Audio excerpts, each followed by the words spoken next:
آج کا واقعہ اس شخصیت کے بارے میں ہے جو علم کا سمندر تھے، جس کی زندگی عدل، شجاعت اور ایمان کا نمونہ تھی، جنہیں نبی کریم صلی اللہ علیہ وآلہ وسلم نے فرمایا، میں علم کا شہر ہوں اور علی اس کا دروازہ ہے۔ ہاں، آج ہم بات کریں گے مولا علی ابن ابی طالب کے ایک ایسے ناقابل یقین واقعے کی، تاریخ کا ایک لمحہ جب فضا میں جنگ کا شور تھا، دلوں میں کشمکش تھی اور آسمان پر ستارے اپنی جگہ چمک رہے تھے۔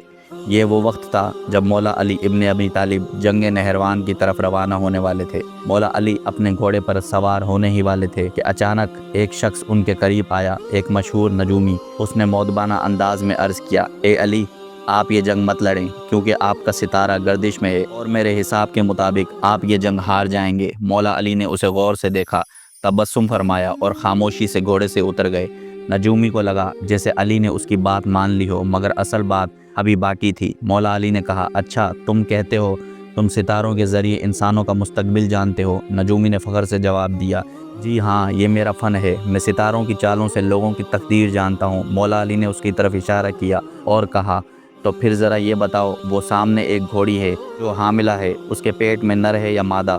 نجومی کچھ دیر چپ رہا، پھر نظریں جھکا لی۔ مولا علی نے مسکرا کر دوسرا سوال کیا، اچھا یہ بتاؤ، جب فلاں ستارہ ٹوٹتا ہے تو اونٹ کے جسم میں کیا اثر پڑتا ہے؟ اب کی بار نجومی کی خاموشی اور بھی گہری تھی۔ مولا علی نے پھر فرمایا، چلو چھوڑو، اب صرف یہ بتاؤ، میرے اس گھوڑے کے پاؤں کے نیچے زمین میں کیا چیز ہے؟ نجومی مکمل طور پر لاجواب ہو چکا تھا۔ مولا علی نے فرمایا، تم آسمانوں کے رازوں کے دعوے کرتے ہو، جبکہ تم زمین پر اپنی آنکھوں کے سامنے موجود چیزوں سے بھی ناواقف ہو۔ پھر مولا علی نے اعلان کیا، اب سنو، میں علی ابن ابی طالب اللہ کے بھروسے سے تمہیں بتا رہا ہوں، یہ جنگ میری زندگی کی کامیاب ترین جنگ ہوگی۔